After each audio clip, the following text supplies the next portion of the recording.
Hello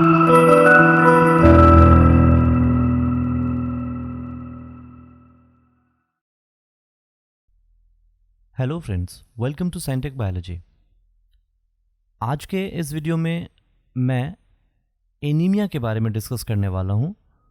आज के इस वीडियो में हम लोग देखेंगे एनीमिया क्या होता है, एनीमिया कितने टाइप्स में डिवाइडेड है, यानी कि एनीमिया का क्लासिफिकेशन, एनीमिया किन कॉज से होती है, यानी कि एनीमिया का कॉज क्या है, और एनीमिया में क्या साइन एंड सिम्टम्स होता है पेशेंट का, और साथ साथ एनीमिया का लैब इन्वेस्टिगेशन क्या है, यानी कि हम एनीमिया को कैसे आइडेंटिफाई करेंगे, लैबोरेटरी में किस तरीके का टेस्ट करेंगे, और अंत में ये देखेंगे कि एनीमिया को हम कैसे प्रिवेंट कर सकते हैं। तो फ्रेंड, एनीमिया का मतलब होता है आरबीसी के नंबर में कमी आना। आरबीसी यानी कि जिसे हम रेड ब्लड सेल्स कहते हैं, रेड ब्लड कॉर्पसल्स कहते हैं, जिसका मेन फंक्शन हमारे बॉडी में ऑक्सीजन को कैरी करना होता है और साथ साथ ये कार्बन डाइऑक्साइड को भी एक्सपेल करता है हमारे लंग्स के थ्रू।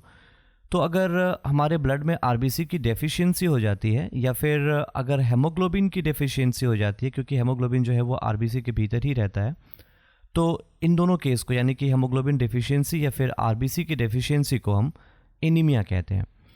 जनरली एनीमिया का मतलब एन यानी कि विदाउट और ईमिया यानी कि ब्लड होता है। मैं यहाँ पे एक बात बता दूँ, NFHS के अकॉर्डिंगली 2016 का ये एक रिपोर्ट है। उस रिपोर्ट के हिसाब से अगर देखा जाए तो इंडिया में ऑलमोस्टली 58.6% जो चिल्ड्रन हैं वो एनीमिक है। इसके अलावा 53.2% जो नॉन प्रेग्नेंट है वुमेन वो एनीमिक है, और ऑलमोस्टली हाफ पॉपुलेशन का 50% जो प्रेग्नेंट वुमेन है वो एनीमिक है। यानी 50% जो पॉपुलेशन है इंडिया के अंदर वो उनमें एनीमिया है। और एक और इम्पॉर्टेंटली बात कि India carries the highest burden of the disease despite having an anaemia control programme for 50 years. यानी कि इंडिया में ऑलमोस्टली 50 ईयर से एनीमिया को कंट्रोल करने का प्रोग्राम चल रहा है, उसके बावजूद भी इंडिया में आज जो हाफ पॉपुलेशन है वो एनीमिक है। तो फ्रेंड, यहाँ एक और इम्पॉर्टेंट चीज़ समझनी है हमें, वो ये कि जनरली हमारे बॉडी के अंदर जो हेमोग्लोबिन होता है, जिसे हम शॉर्ट में HB कहते हैं, इसका जो नॉर्मल वैल्यू होता है मेल के अंदर एवरेज वो 13 होता है, ऑलमोस्टली 13 ग्राम परसेंटेज होता है। और ये वैल्यू जो है वो मेल के लिए है, और फीमेल में जो इसका वैल्यू होता है वो लगभग 12 ग्राम परसेंट होता है। ये मैं एवरेज वैल्यू लिख रहा हूँ क्योंकि लैबोरेटरी जो वैल्यू है इन सब का वो डिफ़र करता है। तो ऑलमोस्टली अगर ये वैल्यू 12 के नीचे और 13 के नीचे होता है मेल में और फीमेल में, तो उसे हम एनीमिया को सिग्निफाई करते हैं। WHO ग्रेडिंग के हिसाब से अगर बात करें तो अगर हेमोग्लोबिन का वैल्यू 10 ग्राम पर DL यानी कि 10% से, ऑलमोस्टली 10% से या जस्ट इसके नीचे हुआ, यानी कि 12 या 13 के नीचे हुआ, ऑलमोस्टली अप टू 10 हुआ, तो इसे हम ग्रेड 1 एनीमिया कहते हैं, यानी इसे माइल्ड एनीमिया भी कहा जाता है। अगर हेमोग्लोबिन का वैल्यू 7 to 10 ग्राम DL हुआ, 10 ग्राम पर DL हुआ, तो इसे ग्रेड 2 यानी कि इसे मॉडरेट टाइप ऑफ एनीमिया कहा जाता है। और इसके साथ अगर ये हेमोग्लोबिन का वैल्यू हमारे आरबीसी के भीतर, हमारे ब्लड के भीतर अगर ये 7 ग्राम पर DL से कम हुआ, तो इसे ग्रेड 3 यानी थर्ड टाइप का एनीमिया यानी कि इसे सीवियर एनीमिया कहा जाता है, जिस केसेस में पेशेंट की डेथ भी हो सकती है। अगर एनीमिया की क्लासिफिकेशन की बात करें तो हम एनीमिया को बेसिकली स्टडी के लिए 2 बेसिस पे डिवाइड कर सकते हैं। जो पहला बेसिस है वो है कॉज, यानी कि एनीमिया किन कारणों से होती है उसके बेसिस पे, और दूसरा जो है वो है मॉर्फोलॉजी के बेसिस पे, यानी कि जो आरबीसी होता है उसके शेप और साइज़ के बेसिस पे भी हम एनीमिया को क्लासीफाई कर सकते हैं। तो कॉज के बेसिस पे देखेंगे तो ब्लड लॉस, यानी कि जब बॉडी के अंदर एक्सेसिव ब्लड लॉस होता है उस टाइम भी एनीमिया होती है, या फिर अगर ब्लड सेल्स यानी कि ब्लड कॉर्पसल्स अगर स्पेशली अगर आरबीसी या फिर हेमोग्लोबिन का फॉर्मेशन नहीं होता है तो वो भी एनीमिया का कॉजेज़ होता है। और यदि हमारे ब्लड में एक्सेसिव ब्लड सेल डिस्ट्रॉय होना स्टार्ट हो जाए तो वो भी एनीमिया का कॉज होता है। तो ये सब सारे एनीमिया के कॉज हैं, यानी कि ये एक बेसिस है एनीमिया के डिवीज़न में। और आरबीसी के मॉर्फोलॉजी में अगर देखें तो आरबीसी अगर नॉर्मल शेप साइज़ का है तो नॉर्मोसाइटिक एनीमिया, लेकिन नॉर्मोसाइटिक एनीमिया में बहुत कुछ ज़्यादा चेंजिंग भी होता है, वो मैं अगले स्लाइड्स में मैं बताऊंगा। इसके अलावा माइक्रोसाइटिक एनीमिया, जिसमें आरबीसी का जो एमसीवी है, मीन कॉर्पस्कुलर वॉल्यूम है, वो कम हो जाता है, और मैक्रोसाइटिक यानी कि यहाँ पर जो एमसीवी है, मीन कॉर्पस्कुलर वॉल्यूम है आरबीसी का, वो यहाँ पर बढ़ जाता है। सो कॉज के बेसिस पे एनीमिया में जो पहला कॉज है, जो पहला टाइप, वो है हाइपोप्रोलिफेरेटिव यानी कि हाइपोप्रोलिफेरेटिव एनीमिया, जो कि डिफेक्टिव आरबीसी प्रोडक्शन के चलते होता है। यानी कि अगर आरबीसी का प्रोडक्शन ही ख़राब हो, यानी कि आरबीसी का फॉर्मेशन अगर हमारे बॉडी में प्रॉपर्ली ना होता हो, तो उसे हम हाइपोप्रोलिफेरेटिव एनीमिया कहेंगे। दूसरा जो कॉजेज़ होता है एनीमिया का, यानी कि जो बेसिस है एनीमिया का, उसमें है हेमरेजिक एनीमिया। हेमरेजिक एनीमिया का मतलब होता है कि आरबीसी लॉस हो रहा है। अगर हमारे बॉडी में हमारे ब्लड वेसल्स के थ्रू जहाँ से ब्लड फ्लो हो रहा है, अगर ब्लीडिंग स्टार्ट हो जाए एनी हाउ, और ये ब्लीडिंग अगर स्टॉप ना हो, यानी कि एक्सेसिव आरबीसी अगर हमारे बॉडी से लॉस हो जाता है, तो उसे हम हेमरेजिक एनीमिया कहेंगे। जैसे कि एक जेनेटिकल डिजीज़ है जिसे हम हेमोफीलिया कहते हैं। हेमोफीलिया में ये कॉमनली देखने को मिलता है। हेमोफीलिया में ब्लड जो है वो क्लॉट नहीं होता और आरबीसी लॉस हो जाता है और एनीमिया का साइन एंड सिम्टम्स सामने आ जाता है। और जो तीसरा टाइप्स का एनीमिया है वो है हेमोलाइटिक एनीमिया, जो कि आरबीसी के डिस्ट्रक्शन के चलते होती है। यानी कि अगर कोई हार्मोन्स है या फिर कोई फैक्टर है जो बॉडी के अंदर आरबीसी को डिस्ट्रॉय कर रहा है। जैसे कि एक एग्जांपल मैं बता दूं, मलेरिया एक ऐसा डिजीज़ है, एक पैथोजेनिक डिजीज़ है। इस केस में जो मलेरिया पैरासाइट्स होता है वो हमारे बॉडी के अंदर एंटर करता है और हमारे आरबीसी को डिस्ट्रॉय करता है। पर 24 आवर्स में वो आरबीसी को डिस्ट्रॉय करता है। तो उस केस में आरबीसी, ह्यूज अमाउंट में आरबीसी जो है वो उसका डिस्ट्रक्शन होता है, और एज अ रिज़ल्ट वहाँ एक एनीमिया जनरेट हो जाता है, जिसे हम हेमोलाइटिक एनीमिया कहते हैं। तो ये पैरासाइटिक डिजीज़ में कॉमनली देखने को मिलता है। मॉर्फोलॉजी के बेसिस पे जो एनीमिया होता है वो मैं ऑलरेडी बता चुका हूँ आपको। माइक्रोसाइटिक टाइप का एनीमिया होता है, जिसमें जो आरबीसी का सेल्स होता है वो अपने नॉर्मल साइज़ से थोड़ा सा छोटा हो जाता है। यानी कि इसका जो वैल्यू है वो लगभग इसका वैल्यू जो है वो 80 FL के नीचे हो जाता है। तो वही मैक्रोसाइटिक एनीमिया में जो आरबीसी का अपना साइज़ है वो कंपैरेटिवली 100 FL से ज़्यादा हो जाता है। और नॉर्मोसाइटिक एनीमिया में सेल के साइज़ में तो कोई चेंजिंग नहीं आता, लगभग ये 80 to 100 FL ही होता है, लेकिन इसके मॉर्फोलॉजिकल फीचर्स में बहुत सारा बदलाव आ जाता है, जिसे हम नॉर्मोसाइटिक एनीमिया कहते हैं। इसे हम आगे डिटेल में देखते हैं कि इसके कॉजेज़ क्या हैं और क्या इसके इफ़ेक्ट्स होते हैं। तो पहला जो एनीमिया है वो है माइक्रोसाइटिक एनीमिया।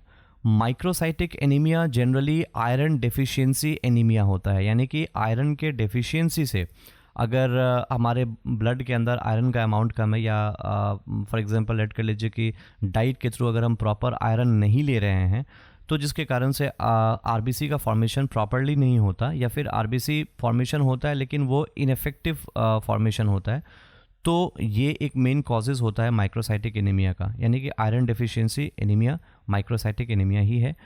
और ऐसा भी हो सकता है कि हेमोग्लोबिन का जो सिंथेसिस हो रहा हो हमारे आरबीसी के भीतर वो इनसफिशिएंट हो रहा हो, यानी कि प्रॉपरली वैसे नहीं हो रहा हो, तो भी माइक्रोसाइटिक एनीमिया ही होता है। और इसमें जो आरबीसी का साइज़ है वो लगभग 80 FL से नीचे हो जाता है, कम हो जाता है। तो हेमोग्लोबिन जो एक प्रोटीनियस सब्सटेंस है, वो हेमो यानी कि हेम एंड ग्लोबिन, ये दो चीज़ से मिलकर के बना हुआ है। हेम जो है उसे हम आयरन कहते हैं, और ग्लोबिन ये एक तरह का प्रोटीन है, तो अगर हेमोग्लोबिन में आयरन का सिंथेसिस प्रॉपर्ली नहीं होता तो वो आयरन डेफिशिएंसी एनीमिया होता है। प्रोटीन का फॉर्मेशन अगर प्रॉपर्ली नहीं होता तो उसे हम थैलेसीमिया कहते हैं। यानी थैलेसीमिया और आयरन डेफिशिएंसी एनीमिया, ये सब सारे टाइप्स हैं माइक्रोसाइटिक एनीमिया का। जो दूसरा टाइप है वो है मैक्रोसाइटिक एनीमिया। मैक्रोसाइटिक एनीमिया में आरबीसी का जो साइज़ है वो एबनॉर्मली थोड़ा सा बड़ा हो जाता है, और इसका जो वैल्यू होता है लगभग 100 FL से ज़्यादा होता है। और इसका मेन कॉज है न्यूट्रिशनल डिफिशियंसी, यानी कि हमारे डाइट्स में कुछ एक आध दो विटामिन है, जैसे कि विटामिन B12, ये एक बहुत ही इंपॉर्टेंट विटामिन है जिसे हम साइनोकोबलामिन्स के नाम से भी जानते हैं। इसके अलावा फोलेट्स है और कुछ प्रोटीन्स होती हैं जो कि बहुत इंपॉर्टेंट होती है हमारे आरबीसी के फॉर्मेशन में बोन मैरो से। तो अगर बोन मैरो को ये सारे सब्सटेंसेस, ये सारे प्रोटीन्स या फिर ये सारे विटामिन्स अगर नहीं मिलती, तो उस केसेस में जो आरबीसी का साइज़ है वो लगभग बड़ा हो जाता है, लगभग 100 FL से ज़्यादा हो जाता है, और जो एनीमिया फॉर्मेशन होता है वहाँ पर, उसे हम मैक्रोसाइटिक एनीमिया कहते हैं। इसके अलावा इसका एक और कॉजेज़ है ड्रग टॉक्सिसिटी, यानी कि बहुत सारे ऐसे मेडिसिन्स या बहुत सारे ऐसे ड्रग्स जिसका जो हमारा बॉडी अडेप्ट नहीं कर पाता, तो उस केस में भी ये एनीमिया हो जाता है। इसके अलावा कुछ डिजीज़ हैं, जैसे कि लीवर डिजीज़ है, कुछ वायरल इन्फेक्शन, और इसके अलावा अल्कोहलिज्म्स में भी, और इसके अलावा हाइपोथायरॉयडिज्म में भी अगर थायराइड प्रॉब्लम है तो भी माइक्रोसाइटिक टाइप ऑफ एनीमिया हो सकता है। इसके अलावा ल्यूकेमिया में, यानी कि ब्लड कैंसर में भी हो सकता है, और अगर गैस्ट्रिक बाईपास सर्जरी हुआ है तो उस केस में भी पेशेंट में माइक्रोसाइटिक टाइप ऑफ एनीमिया देखने को मिलता है। जो तीसरा टाइप है जिसे हम नॉर्मोसाइटिक एनीमिया कहते हैं, नॉर्मोसाइटिक एनीमिया में जनरली आरबीसी के साइज़ में तो कोई चेंजेस नहीं आता, यानी कि एमसीवी जो होता है वो नॉर्मल ही होता है, लेकिन ओवरऑल हेमोग्लोबिन का जो लेवल है वो घट जाता है। यानी कि यहाँ पर जो हेमोग्लोबिन का लेवल है, जो कि फीमेल में ऑलमोस्टली 12% होना चाहिए और मेल में 13% होना चाहिए, तो ये जो वैल्यू है, ये वैल्यू यहाँ पर रिड्यूस हो जाता है, लेकिन आरबीसी के साइज़ में कोई चेंजेस नहीं आता, और ये साइज़ लगभग मेंटेन ही रहता है, यानी कि 80 to 100 FL के बीच में ही रहता है, और इस तरह के एनीमिया को हम लोग नॉर्मोसाइटिक एनीमिया कहते हैं। इसका जो मेन कॉज है वो है अक्यूट ब्लड लॉस, यानी कि अगर एक्सेसिव अमाउंट में ब्लड लॉस होता है, फॉर एग्जांपल लेट कर लीजिए किसी माइनर या फिर मेजर एक्सीडेंट में अगर ब्लड अगर बहुत ही ज़्यादा लॉस हो जाता है, तो वो कॉजेज़ हो सकता है नॉर्मोसाइटिक एनीमिया का। इसके अलावा हेमोलाइटिक एनीमिया भी इसका कॉजेज़ है, और तीसरा जो कि मोस्ट इंपॉर्टेंट कॉज है वो है एप्लास्टिक एनीमिया। एप्लास्टिक एनीमिया क्या होता है ये मैं अगले स्लाइड में बता रहा हूँ।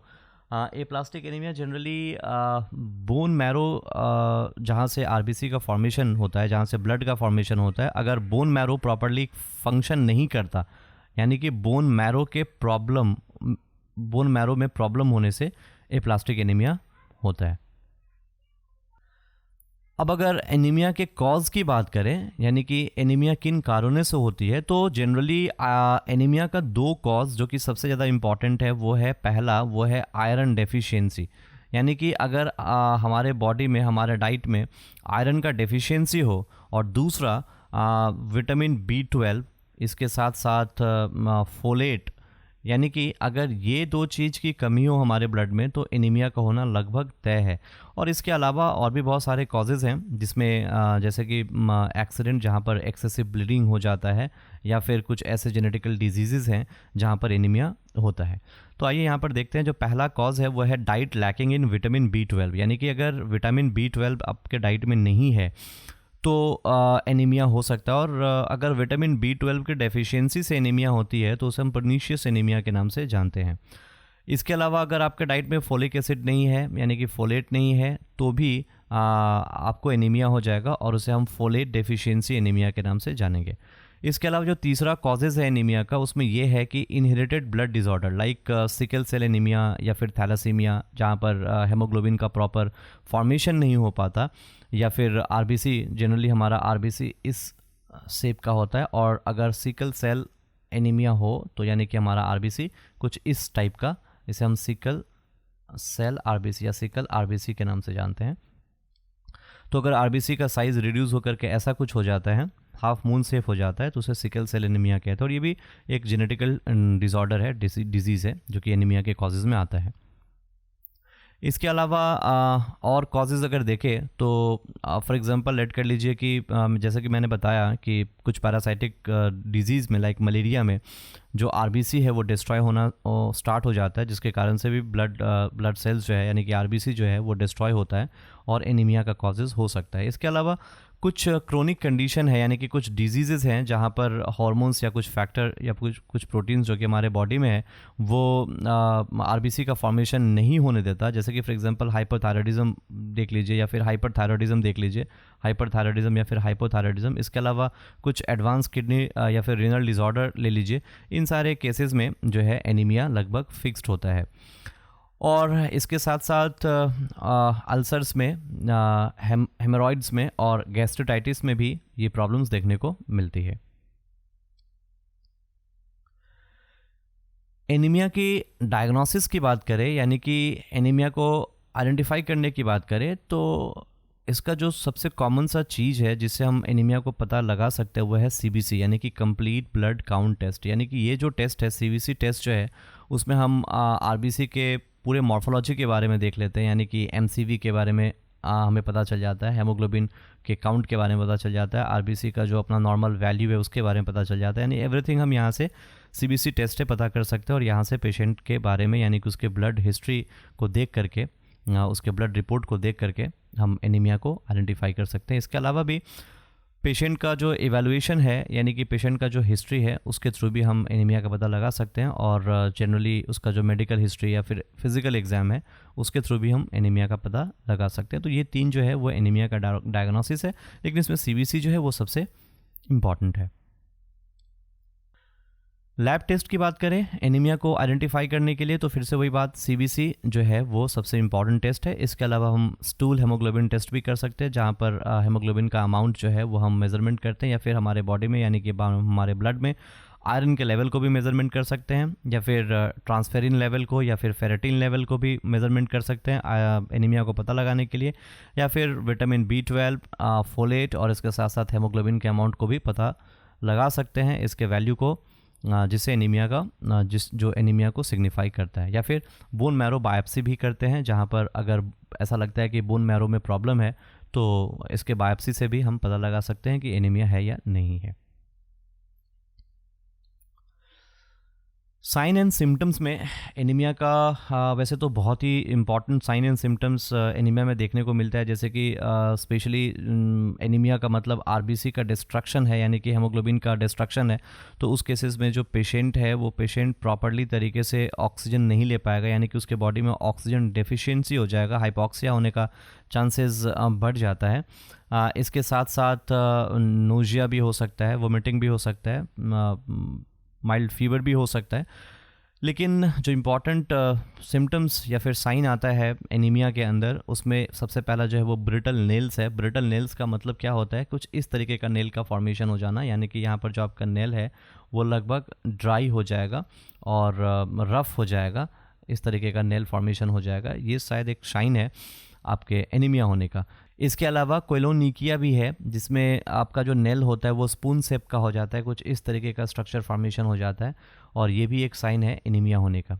इसके अलावा atrophy of the papilla of the tongue, यानी कि टंग के पास में या टंग के अंदर चिलोसिस जैसा कुछ डिजीज़ हो जाना, यानी कि स्पॉट्स हो जाना, रैसेस टाइप में हो जाना टंग के पास, ये भी साइन में आता है, ये भी साइन एंड सिम्टम्स में ही आता है एनीमिया का। इसके अलावा एंगुलर स्टोमेटाइटिस भी है और ब्रिटल हेयर है और इसके साथ साथ डिस्पेजिया है, यानी कि आपको निगलने में प्रॉब्लम होगी, किसी भी फूड सब्सटेंसेस को या वाटर को निगलने में प्रॉब्लम होगी। और एंगुलर स्टोमेटाइटिस में इस तरीके से लिप के पास इस तरीके का एक रैसेस जैसा कुछ स्ट्रक्चर फॉर्मेशन हो जाता है। तो ये सब सारे जो हैं वो साइन एंड सिम्टम्स है एनीमिया के। अब यहाँ पर कुछ इम्पॉर्टेंट एनीमिया के बारे में डिस्कस कर लेते हैं। इसमें जो सबसे पहला नंबर एनीमिया है उसे हम आयरन डेफिशिएंसी एनीमिया कहते हैं और ये एक तरह का माइक्रोसाइटिक एनीमिया का टाइप है, यानी कि एक माइक्रोसाइटिक एनीमिया ही है।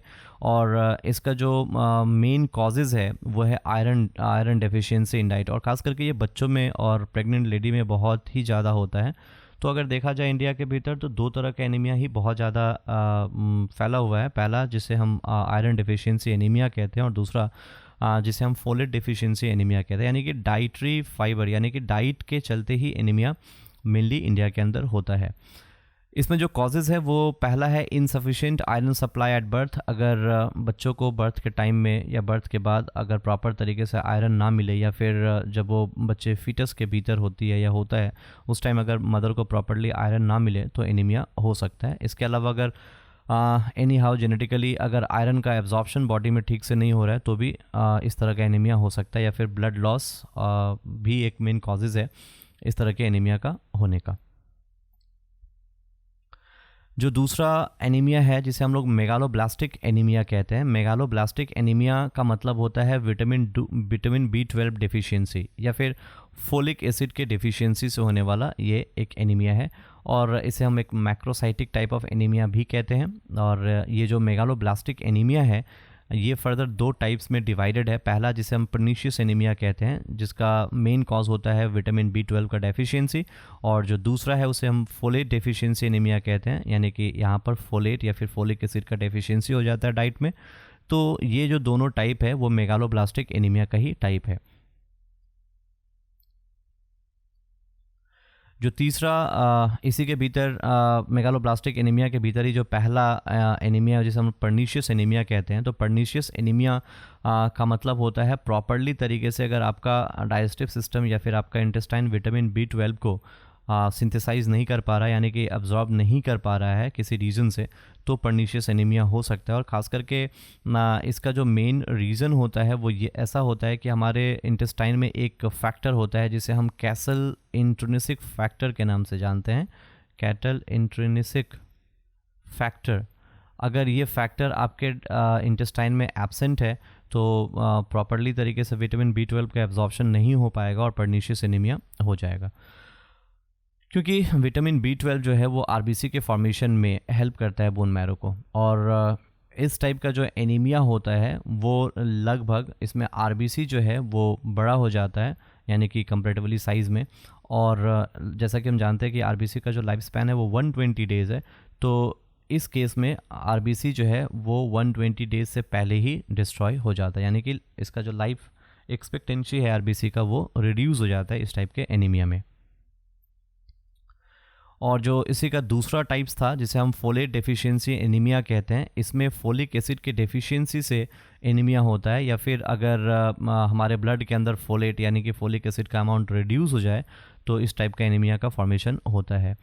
और फोलिक एसिड एक्चुअली हमारे बॉडी में विटामिन B12 के साथ और विटामिन C के साथ मिल करके नया टाइप का प्रोटीन को फॉर्मेशन करता है जो कि आरबीसी को फॉर्म करता है। और ये सब सारा काम जो होता है वो बोन मैरो के भीतर होता है, यानी कि ये एक प्रोसेस जो है आरबीसी फॉर्मेशन का वो प्रॉपर्ली कोडेड होता है डीएनए में। तो अगर विटामिन B12, C और आयरन या फिर फोलेट एब्सेंट है तो एनीमिया लगभग होना तय होता है। मेगालोब्लास्टिक एनीमिया की बात करें, यानी कि पर्नीशियस और फोलेट डेफिशिएंसी एनीमिया की बात करें और उसके कॉजेज़ की बात करें, तो उसमें सबसे पहला नंबर कॉजेज़ जो कि ऑलरेडी मैंने बताया वो है इंट्रिंसिक फैक्टर का एब्सेंट होना। इंट्रिंसिक फैक्टर हमारे स्टमक के पेरिएटल सेल से रिलीज़ होता है, और अगर स्टमक में यानी कि हमारे इंटेस्टाइन में अगर ये इंट्रिंसिक फैक्टर एब्सेंट है तो पर्नीशियस एनीमिया होना तय है। इसके अलावा विटामिन B12 का पुअर एब्जॉर्प्शंस, या फिर ब्लड कह लीजिए कि स्टमक का जो वॉल है, लाइनिंग है, वो अगर वीक हो चुका है, या फिर किसी डाइजेस्टिव डिसऑर्डर में, या अगर प्रॉपरली आप बहुत ही ज़्यादा एक्सेसिव अल्कोहल को यूज़ करते हैं तो उस केस में भी इंटेस्टाइन या फिर स्टमक जो है वो वीक हो जाता है और उस केसेस में एनीमिया होना लगभग फिक्स्ड होता है। तीसरा जो कि एक इम्पॉर्टेंट टाइप्स है एनीमिया का जिसे हम एप्लास्टिक एनीमिया कहते हैं। एप्लास्टिक एनीमिया बहुत ही ज़्यादा रेयर होता है और एक तरह का एक सीरियस टाइप का ब्लड डिसऑर्डर है जिसमें बोन मैरो जो है वो आरबीसी को बनाना बंद कर देता है। यानी कि सिर्फ आरबीसी ही नहीं, बोन मैरो वो पोर्शन है बोन का जहाँ से हमारा ब्लड सेल्स यानी कि ब्लड कॉर्पसल्स का फॉर्मेशन होता है। तो अगर बोन मैरो डिसफंक्शन हो जाए यानी बोन मैरो काम करना बंद कर दे तो उस केस में जो एनीमिया होता है उसे हम एप्लास्टिक एनीमिया कहते हैं। और इसमें ये सीरियस भी है और रेयर भी है क्योंकि बहुत कम होता है, और अगर होता है तो उस केस में सिर्फ बोन मैरो का ट्रांसप्लांटेशन ही इसका एक इलाज बचता है। और इसमें अगर कॉज है तो this is because the bone marrow stem cells are damage, यानी कि बोन मैरो का जो स्टेम सेल्स है वो डैमेज हो जाता है किसी भी रीजन से, जेनेटिकल भी हो सकता है या फिर फिजियोलॉजिकल भी हो सकता है, तो उस केसेस में एप्लास्टिक एनीमिया देखने को मिलता है। और एप्लास्टिक एनीमिया में पैनसाइटोपेनिया देखने को मिलता है, यानी कि आरबीसी, डब्ल्यूबीसी और प्लेटलेट यानी कि जो ब्लड सेल्स का नंबर है वो इनसफिशिएंट हो जाता है, यानी रिड्यूस हो जाता है इस तरह के एनीमिया में। एप्लास्टिक एनीमिया का बहुत सारा कॉजेज़ है, जैसे कि आर्सेनिक पोल्यूशन, यानी कि अगर आप वाटर के थ्रू या फूड के थ्रू आप एक्सेसिव अमाउंट में आर्सेनिक लेते हैं तो ये डेफिनेटली बोन मैरो को डैमेज कर सकता है। या फिर अगर कैंसर थेरेपी चल रहा है किसी भी पेशेंट के अंदर तो चांसेस होता है एप्लास्टिक एनीमिया होने का। इसके अलावा कुछ ड्रग्स हैं, कुछ मेडिसिन्स हैं जिनका एक्सेसिव यूज़ करने से भी बोन मैरो के ऊपर इफ़ेक्ट पड़ता है और बोन मैरो कैंसर होने से एनीमिया हो जाता है। या फिर हमारा इम्यून सिस्टम यानी कि एक ऑटो इम्यून डिसऑर्डर है जिसे हम रिमेटॉइड आर्थराइटिस कहते हैं। इस केस में हमारा जो इम्यून सिस्टम का सेल है वो खुद ब खुद हमारे बोन्स को डिस्ट्रॉय करना स्टार्ट कर देता है, हमारे बोन सेल को भी डिस्ट्रॉय करना स्टार्ट कर देता है। तो उस केस में भी एप्लास्टिक एनीमिया देखने को मिलता है। और इसके अलावा कुछ वायरल इन्फेक्शन है और साथ साथ कुछ अलग डिजीज़ हैं जिसमें ये एप्लास्टिक एनीमिया देखने को मिलता है। एक और इम्पॉर्टेंट एनीमिया के बारे में बात करूँ जिसे हम हेमोलाइटिक एनीमिया कहते हैं। हेमोलाइटिक एनीमिया का मतलब क्या होता है? हेमोलाइसिस का मतलब क्या होता है? रप्चर्स और destruction of red blood cells, यानी कि ब्लड के अंदर अगर आरबीसी डिस्ट्रॉय होना स्टार्ट हो जाए, टूटने लगे, तो इसे हम हेमोलाइसिस कहते हैं।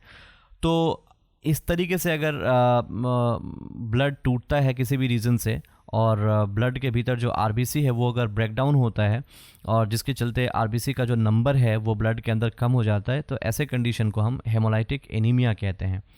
और ये दो रीज़न से हो सकता है, या तो ये इनहेरिटेड होता है यानी कि पेरेंट से जिन के थ्रू पास आउट होता है उसके प्रोजेनी में, जैसे कि सिकल सेल एनीमिया में होता है या फिर थैलेसीमिया में होता है जहाँ पर प्रॉपर हेमोग्लोबिन का सिंथेसिस नहीं होता। और दूसरा जो कि एक्वायर्ड होता है यानी कि आफ्टर बर्थ उस बेबी के अंदर डेवलप होता है।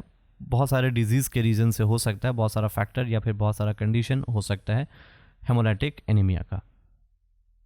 एक और इम्पॉर्टेंट टाइप्स है एनीमिया में जो है sickle cell anaemia. Sickle cell anaemia एक सीरियस इनहेरिटेड डिजीज़ है, यानी कि एक तरह का एक जेनेटिकल डिजीज़ है जहाँ पर आरबीसी जो है वो सिकल शेप का हो जाता है। ये नॉर्मल आरबीसी, यहाँ पर हमारा इस डायग्राम में नॉर्मल आरबीसी कुछ ऐसा होता है, और जब सिकल सेल हो जाता है ये हाफ मून शेप का हो जाता है। इस तरीके का कुछ शेप हो जाता है हमारे आरबीसी का, और इस सेल को, इस आरबीसी को हम सिकल सेल कहते हैं। और इस तरीके से अगर आरबीसी फॉर्मेशन हमारे बॉडी में होने लगे किसी भी जेनेटिकल रीज़न से, तो इसका जो कैरिंग कैपेसिटी है ऑक्सीजन का वो रिड्यूस हो जाएगा और पेशेंट को एनीमिया हो जाएगा, जिसे हम सिकल सेल एनीमिया कहते हैं।